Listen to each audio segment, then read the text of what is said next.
దీనికి కారణమని. ఎందుకంటే మీరు చూస్తే ఈ రాష్ట్రంలో ఎవరైనా పెట్టుబడులు పెట్టాలి అంటే ఒక ఇన్సిడెంట్ గుర్తొస్తుంది. ముంబై నుంచి ఒక జూనియర్ ఆర్టిస్ట్ని తీసుకొచ్చి ఏ విధంగా ఆవిడతో తప్పుడు కేసులు పెట్టించి జిందాల్ లాంటి పారిశ్రామికవేత్తల్ని బెదిరించి బ్లాక్మెయిల్ చేశారు. మరి ఈ విధంగా పారిశ్రామికవేత్తల్ని బెదిరించి బ్లాక్మెయిల్ చేస్తే ఈ రాష్ట్రంలో ఎవరైనా పెట్టుబడులు పెట్టడానికి వస్తారా అని నేను అడుగుతున్నా. అలాగే ఐపీఎస్ అధికారులు సీనియర్ మోస్ట్ ఆంజనేయులు గారు, సంజయ్ గారు, ఠానా గారు, విశాల్ గున్ని లాంటి ఐపీఎస్ ఆఫీసర్ల మీద కూడా కక్ష సాధింపుగా కేసులు పెట్టి వేధిస్తే ఈ రాష్ట్రంలో ఎవరైనా పెట్టుబడులు పెట్టడానికి వస్తారా అని నేను అడుగుతున్నాను. అలాగే ఐఏఎస్ ఆఫీసర్లకు కూడా 7 నెలలుగా కొంతమందికి పోస్టింగ్లు ఇవ్వకుండా వాళ్ళని వేధిస్తూ వాళ్ళని జైల్లో పెడతామని బెదిరిస్తూ ఈరోజు చంద్రబాబు నాయుడు ప్రభుత్వం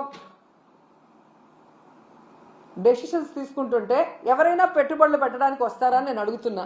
ముఖ్యంగా ఈ రాష్ట్రంలో మీరు చూస్తే ఆడపిల్లలు, చిన్న పిల్లల మీద అత్యాచారాలు, అఘాయిత్యాలు, అలాగే హత్యలు జరుగుతుంటే అలాంటి రాష్ట్రంలో ఎవరైనా పెట్టుబడులు పెట్టడానికి వస్తారా అని నేను అడుగుతున్నా.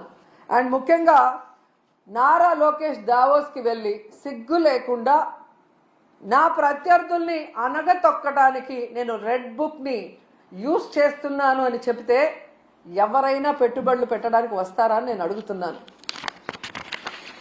ఈరోజు మీరు చూస్తే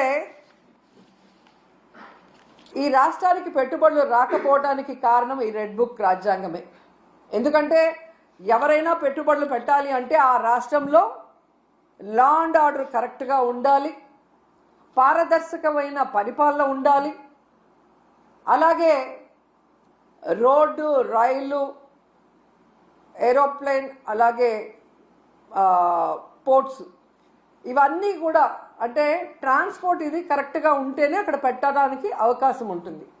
మీరు చూస్తే జగన్మోహన్ రెడ్డి గారు ముఖ్యమంత్రిగా ఉన్నప్పుడు ఇవన్నీ కూడా ఎంత చక్కగా చేశారో మీ అందరూ కూడా గమనించవచ్చు.